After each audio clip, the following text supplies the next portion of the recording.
Hi, and welcome to Create Love Arts. My name is Sharon, and today I would like to teach you the moss stitch. It'll be the first stitch in the stitch library because it is just that beautifully, simply simple. It's super simple, and it goes along with everything you've already learned. It will work with any yarn, and the stitch multiple is 2, so any even number will work, which means you can do, say, 30 for a dishcloth or more, whatever size you want. You're going to chain to the width of the project that you want to do. So if you want a scarf, you're going to chain as far as you want to chain for the width of your scarf, the edge of your scarf, not the length. The length will be what you build onto it. But the same thing holds true for a throw. Any size blanket, you can chain however many you want, and this works beautifully in any flat work, like a scarf, a blanket, a dishcloth. All of those things will work. So what I have done is I've chained 14. Again, you're going to chain whatever amount you need for the project, as long as it's done in multiples of 2. Your last 2 stitches of that chain right here, the last 2, will count when you turn your work as the first single crochet and chain 1 for the very first row. So keep that in mind. If you want it to be, say, a dishcloth of 30, you're going to want to chain 32 just to get that 2 chain for your turn. Okay, so I have chained 2. I'm going to skip 3 and then single crochet into the 4th bump. So there's 1, 2, 3. I'm going to single crochet right into this one and chain 1. Okay, then I'm going to skip the next bump, single crochet into the adjacent bump. If I can get my hook through there we go. Single crochet right into there and chain 1 again. And that's the pattern. Skip, single, and chain 1. You're going to do that all the way across. I don't have very far to go because this is just a sample piece, but you're going to go all the way to the end of your particular row. You do want to make sure that your counts are correct on your chain before you begin the moss stitch, and make sure that you have an even number, because at the very end here, single, chain 1, after I chain that last one, after I chain the last one, I'm going to skip the next one. You should always have a single crochet at the end of the moss stitch row, always. So if you don't have a single crochet here and you have, you've done a single crochet here instead during your travels along this row, you have, something is off. Your count is off somewhere. You should always end on a single. Okay, so once you've ended on your single, you can tighten that up if you like. That is what it looks like. Now you can see these big gaps down here.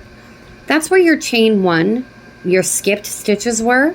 With moss stitch, you're going to want to, for sure, border it, or you can also use those handy dandy little spaces for fringe if you so choose. I don't have a video for fringe yet, but I will eventually probably have one.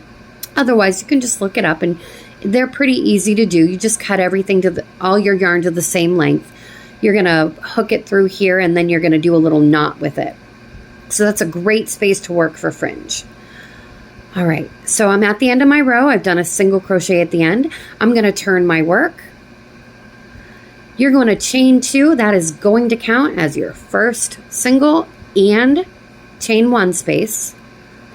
That's your single from the row below. You're going to go into the hole right here in between the 2 singles. You're going in that chain 1 space, and that's where you're going to single your next row. Single crochet there and chain 1.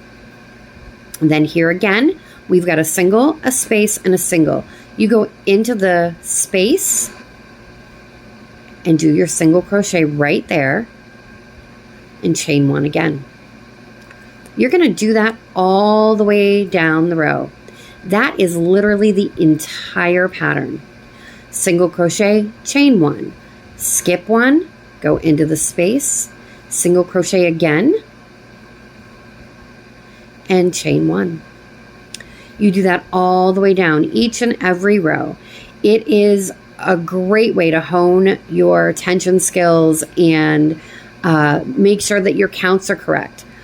Now, when you get to the end of the second row, in every row thereafter, you're going to see, or you should see, a single crochet right here and a chain 1 space where your turning chain was. You're going to take your hook and go into that space between the single and the turning chain to make your very last single crochet there. Now I had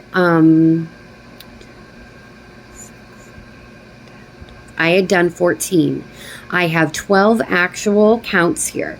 And that's right, because my turning chain was the 2 from the 14. The last 2 were the turning, the single and the chain 1 for the first row. So I should have 12. You'll have whatever even number that you had. I'm going to do one more quick row to show you, and then that'll be that for the moss stitch. It's really that easy. So turn your work, chain 2, that's your first single, and chain 1, skip that first single crochet and go straight into the space in between. Now you see how it's getting a little tighter as I go along. These stitches are they're nestling between one another.